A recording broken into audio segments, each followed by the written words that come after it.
Hello hello, আজকে আবার চলে এসেছি নতুন একটা ভিডিও নিয়ে। আর আজকের ব্লগটার জন্য বহু বছর ধরে আমি অপেক্ষা করেছিলাম, কারণ আজ হচ্ছে আমার মেজো ভাগ্নির বিয়ে। তো আপনারা যেরকম জানেন যে আমার মেজো ভাগ্নি আর আমি মোটামুটি পিঠোপিঠিই বলা চলে। ও আমার থেকে 1 বছরের বড়, আমি ওর থেকে 1 বছরের ছোট। আর কবে থেকে ভাবছি মামের বিয়ে হবে, মামের বিয়ে হবে, আর ফাইনালি আজকে সেই দিনটা এসে গেছে দেখতে দেখতে। আর সকালবেলা আমরা ওকে দধিমঙ্গল খাচ্ছিলাম, আর ভোর 5:30টায় চুটকি আমায় ফোন করে তুলেছিল যে মামি আসো, এও হতে হবে। এও হয়ে ওকে দধিমঙ্গল খাওয়াতে হবে। আর দধিমঙ্গলটা যেহেতু সূর্য ওঠার আগেই করতে হয়, তাড়াতাড়ি উঠে ওকে দই চিড়েটা খাইয়ে দিতে হয়, কারণ ও সারাদিন আর কিচ্ছু খেতে পারবে না, এটা খেয়ে ওকে থাকতে হবে। তো তাড়াতাড়ি করে আমি রেডি হয়ে কোনো রকমভাবে নিজে নিজে শাড়ি পরে গেছি।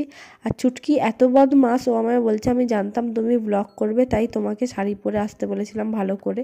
আর মোটামুটি সবাইকেই ও বলেছিল শাড়ি পরে আসবে, মামি ব্লগ করবে। তাই আমি মামকেও বলেছিলাম একটু সেজে গুজে বস।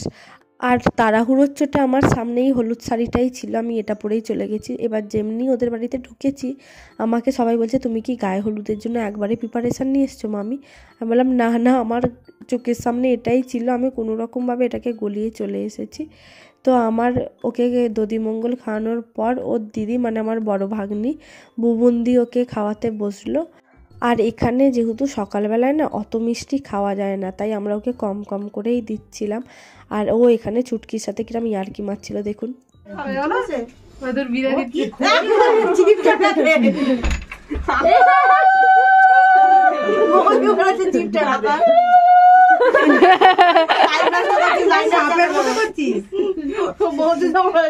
দিয়ে চুটকির পর টিনা ওকে খাতে গেছিল, আর টিনাকে মাম ভালোভাবে আশীর্বাদ করেছে যাতে ওর তাড়াতাড়ি বিয়ে হয়ে যায়।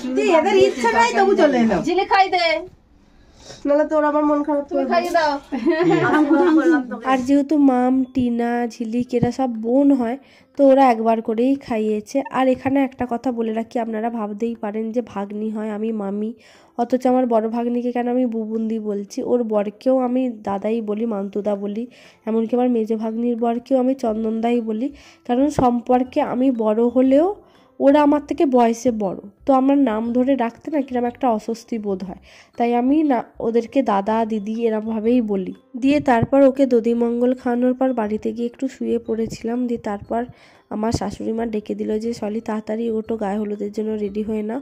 দিয়ে উঠে রেডি হয়ে গিয়ে দেখি মামকে তো খুঁজে পাচ্ছিলাম না যে কোথায় গেছে। ফার্স্টে দেখি ফটোশ্যুট করতে গেছে, গিয়ে তারপর দেখি ওর প্যান্ডেলে ও এরকমভাবে নাচছে। আমি বেশ ভালোই, তোর বিয়ে তুই নাচানাচি কর। দিয়ে তারপর এখানে আশীর্বাদের পর্ব শুরু হয়ে গেছে, আর তখন থেকেই ও মোটামুটি গঙ্গা যমুনা ভাসাতে শুরু করে দিয়েছে, কারণ ও ওর বাবাকে মাকে, শুধু বাবা মা কেন সবাইকেই ও ভীষণ ভালোবাসে, ভীষণ। ওর বাবাও ওকে ভীষণ ভালোবাসে, যে কারণে ওর বাবা না ওকে আশীর্বাদ করে বেশিক্ষণ বসেনি, জানে কেঁদে ফেলবে। ওর মাও তাই বেশিক্ষণ বসেনি। আর এখানে সব থেকে মজার বিষয় একটা হচ্ছে, সেটা হচ্ছে ওর ঠাকমা ওকে খুব ভালোবাসে, কিন্তু কি বলুন তো ওর ঠাকমার না অ্যালজাইমার রোগ চলে এসছে, যে কারণে ওর ঠাকমাকে যখন এই বিয়ে বাড়িতে নিয়ে আসা হয়, কার বিয়ে হচ্ছে মানে নাতনির বিয়ে হচ্ছে না কার বিয়ে হচ্ছে একদমই ভুলে গেছে। খালি ওকে আশীর্বাদ যখন করতে আসবে ওর দিকে তাকিয়ে ওকে আশীর্বাদ করে একটা চুমু দিয়ে চলে যাবে।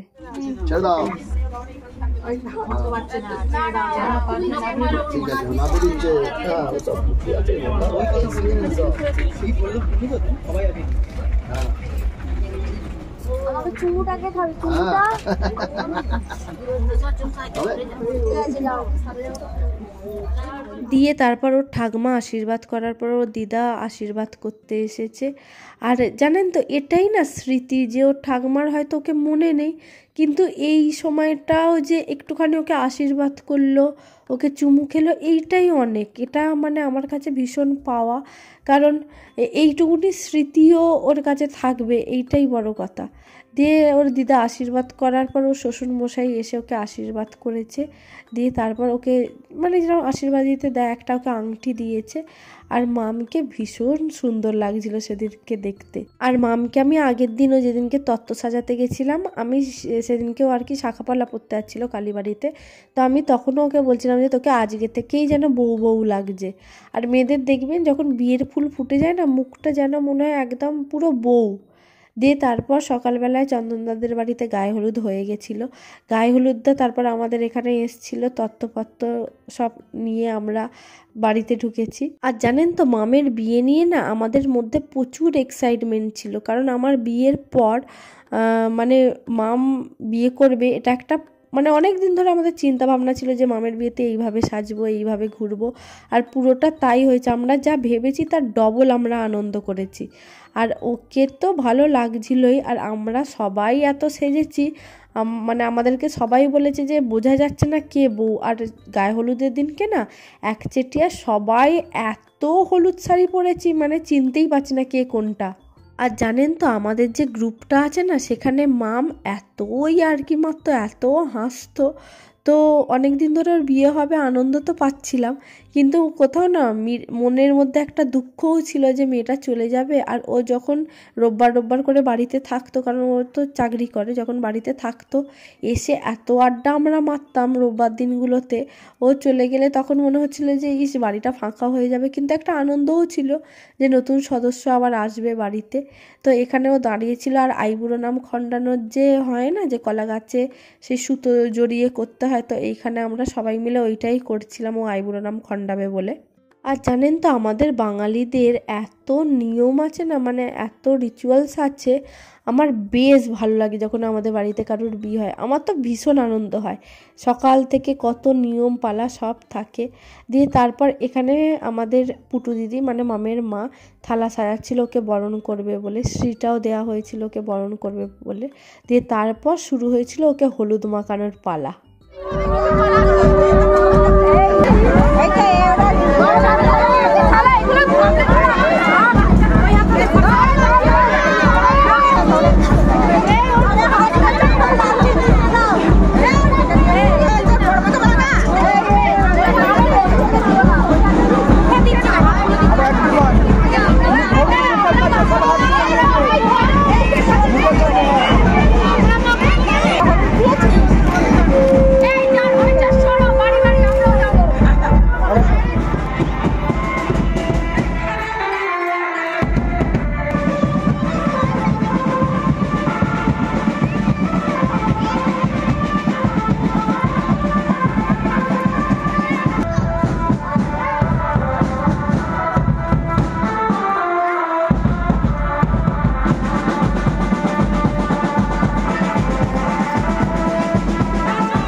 কিছু সুখে এত খুশি থাকে মিশে,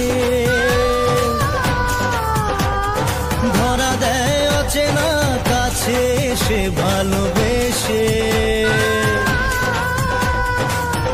কিছু সুখে এত খুশি থাকে মিশে, ধরা দেয় অচেনা কাছে এসে ভালোবেসে। আজ মন খুঁজে পেল মনের খুশি, আজ মন ফিরে পেল সুখের হাসি। এই সিনেম্যাটিক ভিডিওটা আমার দেওর করেছিল সাগর, আর ও দারুণ করেছিল, এটা আমি না দিয়ে পারলাম না। তো আমি গায়ে যখন জলসইতে সবাই যাচ্ছিল, আমি আর যাইনি, কারণ আমার মেকআপ আর্টিস্ট চলে এসেছিলো, আর এমনিও আমাদের অনেকটা দেরি হয়ে গেছিলো। তাড়াতাড়ি খেয়ে দিয়ে নিয়ে চলে এসেছিলাম সাজতে। আর আমাকে যে সাজাতে এসেছিলো মধুমিতা, ভীষণ ভালো মেয়ে, ভীষণ সুন্দর সাজায়। আমি ডেসক্রিপশানে ওর নাম্বার আর কন্ট্যাক্ট কীভাবে ওর সাথে করবেন সব ডিটেলস দিয়ে দেবো। আপনাদের স্পেশাল ডেতে আপনি ওকে বুক করতেই পারেন। আর যেহেতু আমি প্রথম ওর কাছে সাজছি, আমার এক মুহূর্তের জন্য মনে হয়নি যে ও আমার অচেনা। ওর সাথে এত বকবক করেছি, মানে সারাক্ষণ খালি বকেই গেছি। দেখতেই পাচ্ছেন আমার মুখটা কোনো সময় বন্ধ নেই। আর ও ভীষণ পেশেন্স নিয়ে ভীষণ সুন্দরভাবে সাজায়। আর ওকে যদি আপনি ছেড়ে দেন ওর ওপর, আমি যেমন পুরোটাই ছেড়ে দিয়েছিলাম যে তোমার যেরম ইচ্ছা তুমি সেরম আমায় করে দাও, ও নিজের মতো করে এত সুন্দর করে আমায় সাজিয়েছে, মানে বলার বাইরে। আর এটা ছিল আমার ফাইনাল লুক। কিরম লাগছে অবশ্যই আমায় কমেন্টে জানাবেন। আমার তো ভীষণ ভালো লেগেছে, আমি ফুল স্যাটিসফাই ওর কাছে সেজে। আর এটা ছিল আমাদের প্যান্ডেলের ডেকোরেশন। আমরা ফার্স্টে ভেবেছিলাম প্যান্ডেলেই মামের বিয়ে হবে, কিন্তু ভগবান যেটা চায় সেটাই হয়। আমাদের এখানে যেহেতু খুব জাগ্রত কালী মায়ের মন্দির আছে সামনেই, সেখানেই মামের বিয়ে হয়েছে। কারণ যখন ও বিয়েতে বসে প্রচণ্ড বৃষ্টি পড়ছিল, আর ভগবানের লীলা দেখুন কীরকম, যখনই ওর বিয়েটা হয়ে গেল বৃষ্টিটাও থেমে গেল। বলে না ভগবানের ইচ্ছা ছাড়া কিছু হয় না। কারণ ওর বাবা মা ফার্স্ট থেকেই চেয়েছিল, যেহেতু ও শিবের মহাদেবের খুব বড় ভক্ত, তো ওখানে শিবলিঙ্গ আমাদের আছে, তাই ওর মা বাবা চেয়েছিল যে বিয়েটা যেন মন্দিরের, আমাদের এই মন্দিরের মধ্যেই হয়। তারপর মণ্ডপে গিয়েও বসুক, অসুবিধা নেই। কিন্তু ও বলেছিল যে না, মণ্ডপেই করব। কি মানে এত মানে কি বলবো, আমরা অনেকে বিশ্বাস করি না ভগবান আছে, কিন্তু সেদিনকে প্রমাণ করে দিয়েছে যে সত্যিই ভগবান আছে। মানে কি বলবো, ভগবান হয়তো নিজে থেকে বলে যে তুই আমায় উজ্জ করে মণ্ডপে গিয়ে বিয়ে করবি, দেখ তোকে এখানেই বিয়ে করতে হবে। ওকে শেষ অবধি মন্দিরে এসেই বিয়ে করেছিল ও। আর খুব ভালোভাবে সবাই আমরা দেখতে পেয়েছিলাম বিয়েটা। জানি না মণ্ডপে গিয়ে আমরা কতটা দেখতে পারতাম কি না পারতাম। আর এখানে ওর মুখটা একটু কাচুমাচু হয়ে গেছিলো, কারণ মা বাবাকে দেখতে পাচ্ছিল না। তো আমরা ওকে বললাম যে এই সময় মা বাবাকে বিয়ে দেখতে নেই, বিয়েতে মাকে তো থাকতেই নেই, এমনকি বাবাকেও থাকতে নেই। দিয়ে তারপর ও একটু চুপচাপ হলো, দিয়ে তারপর বিয়ের যা রীতিনীতি সব আস্তে আস্তে শুরু হলো।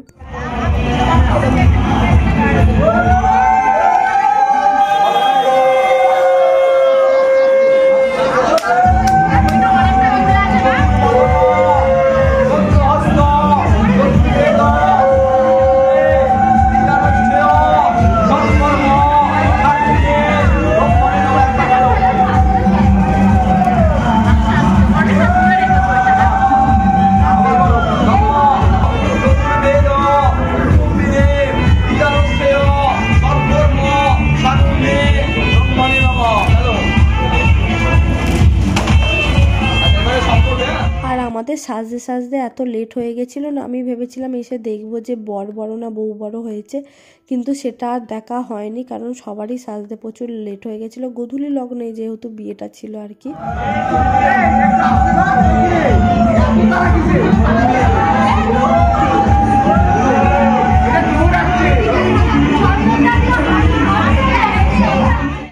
আর ওরা এখানে এত তাড়াতাড়ি ঘুরেছে, সবাই খালি বলছে তোদের এত তাড়া কিসের। আর ফাইনালি সেই সময়টা চলেই এসছে, যেটার জন্য একটা মেয়ে সারা জীবন অপেক্ষা করে।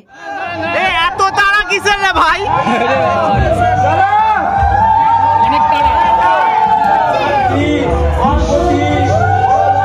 2024 সাল না ওটা? আচ্ছা।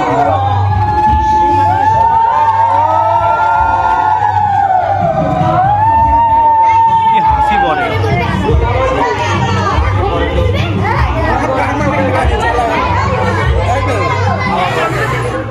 আর দেখতে দেখতে মামের বিয়ে সম্পূর্ণ হলো। আর সত্যি না, মেয়েদের মাথায় সিঁদুর পরলে মুখটা যেন পুরো আলাদা হয়ে যায়।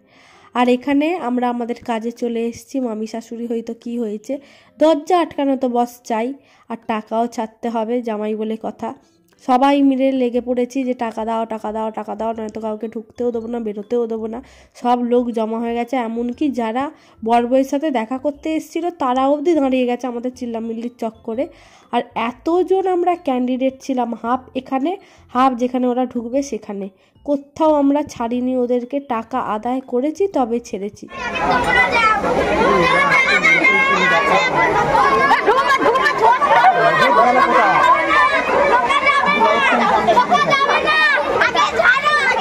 আমার বন্ধুরা আসবে তারপর হবে। এখানে দাঁড়িয়ে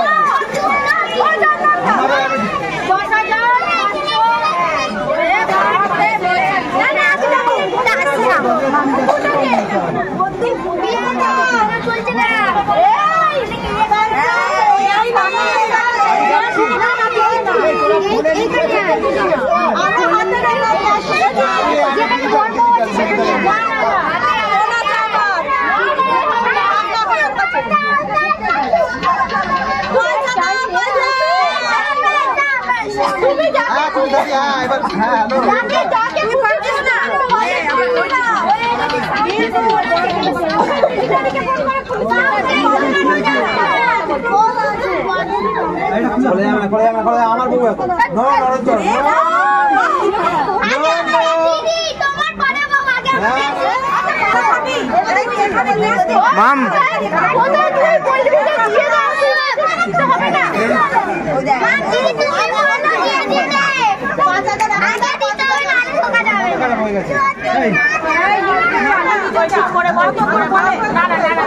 লিমিটে যা লিমিটে বলো, তুমি বলো তোমার কথাটা তুমি বলো, আমরা বলি যে তুমি একবারে বললে তো নেবে না।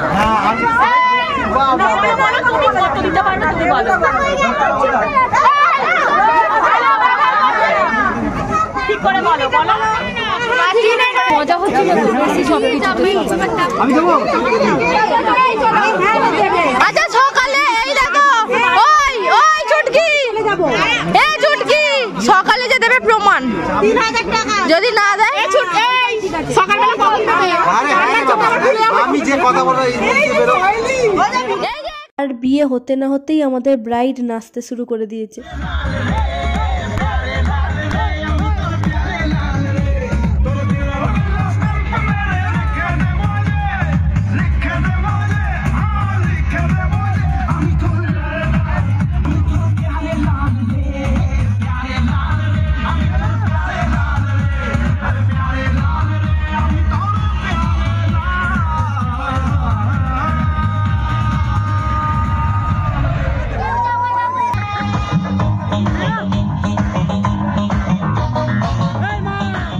আর মামের বিয়েতে কে নাচেনি? কাকা কাকিমা দাদু দিদা যে যত লোক ছিল বিয়ে বাড়িতে সবাই আমরা নেচেছি, মানে মন খুলে ওর বিয়েতে আনন্দ করেছি। এমনকি ওকে আমরা বলেও ছিলাম তোর বিয়েতে তোকে নাচতেই হবে, কারণ ও এত নাচতে ভালোবাসে। ওকে চন্দনদাকে সবাইকে আমরা নাচিয়েছি। বিশেষ করে যে গানটা আছে না, যে চোখ তুলে দেখো না কে এসেছে, ওই গানটায় ওদেরকে আমরা 2 বার নাচিয়েছিলাম। এত ভালো নেচেছে, মানে ওটা একদম যেদিনকে বিয়ে হয়েছে সবার স্ট্যাটাসে ওই ভিডিওটাই খালি ছিল। ওরা দুজন এত ভালো নেচেছে গানটায়, কি বলবো আপনাদের।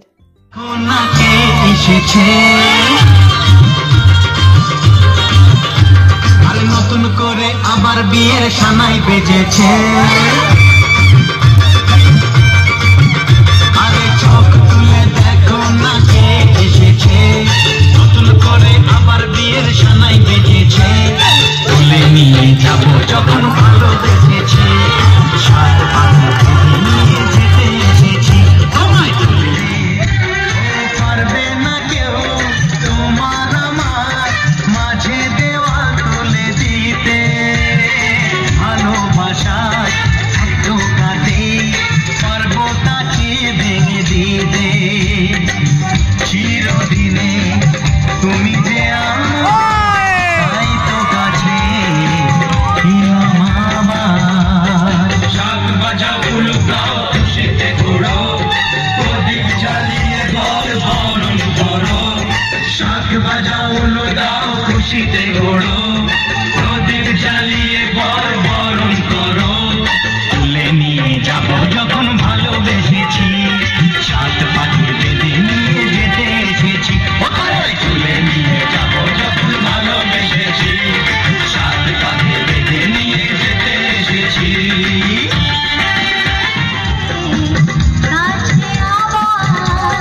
পুরুত মশাই মন্ত্র পড়া শুরু করে তাড়াতাড়ি বরকে নিয়ে ফিরিতে বসাও, পুরুত মশাই মন্ত্র পড়া শুরু করে দাও, তাড়াতাড়ি বরকে নিয়ে ফিরিতে বসাও, চলে নিয়ে যাবো যখন ভালোবেসেছি, সাত পাখি বেঁধে নিয়ে যেতে এসেছি, তুলে নিয়ে যাবো যখন ভালোবেসেছি, সাত পাখি বেঁধে নিয়ে যেতে এসেছি। সত্যি মামের বিয়েটা আমাদের কাছে চিরস্মরণীয় হয়ে থাকবে, কারণ আমরা এত আনন্দ করেছি, এত নেচেছি, এত সেজেছি। আর এই যে ওদেরকে দ্বিতীয়বার আবার নাচিয়েছিলাম।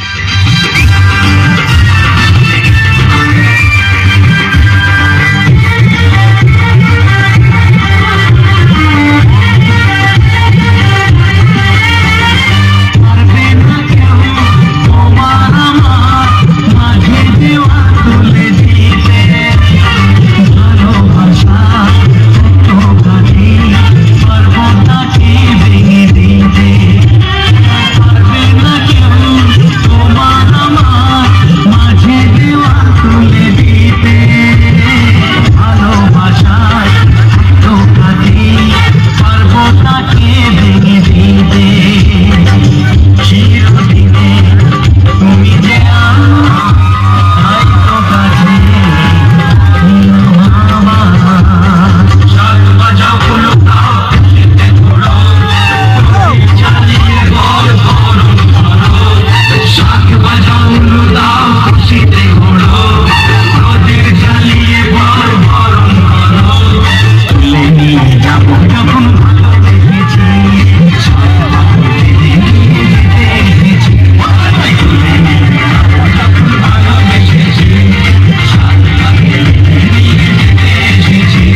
আমাদের সবার নাচ দেখছেন, আমরা বোধহয় কনস্ট্যান্ট 2 ঘন্টা আমরা খালি নেচেই গেছি।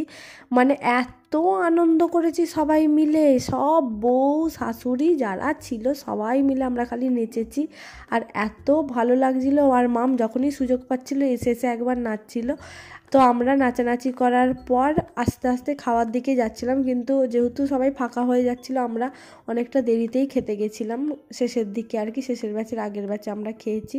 বাসর জাগবো ভেবেছিলাম, কিন্তু সেদিনকে আর জাগা হয়নি, পরের দিন যেহেতু বরের ডিউটি ছিল। আর মামরা ভেতরে চলে গেছিলো লোকদের অ্যাটেন্ড করতে, আমরা আবার ওদেরকে টেনে নিয়ে এসে নাচিয়েছি মামকে, চন্দনদাকে, শেষে আবার সবাই মিলে একবার নাচ হয়েছে। আমরা নিচে ওই ঠান্ডায় এত ঘেমে গেছিলাম, একবার ভেতরে যাচ্ছি, রেস্ট নিচ্ছি, দিয়ে বসে আবার যখন নতুন কোনো গান বাজছে আবার সবাই চলে আসছি। আর পুরো বাইরে যত লোক ছিল, মানে মণ্ডপের ভেতরে আর কেউ ছিল না, সবাই বাইরেই ছিল যেখানে নাচানাচি হচ্ছিল, সবাই ওখানে গোল করে ঘিরে দাঁড়িয়ে দেখছিল। আর এই কথাটা আমি মামকেও বলেছি, তোর বিয়েতে আমি এত আনন্দ করেছি আমি সারা জীবন মনে রাখবো। তো আজকের ভিডিওটা এইটুকুই। যদি কিছু ভালো লেগে থাকে please do like, share and subscribe my channel. দেখা হচ্ছে বিয়েবাড়ির অন্য একটা ব্লগে। তো টিল দেন টাটা।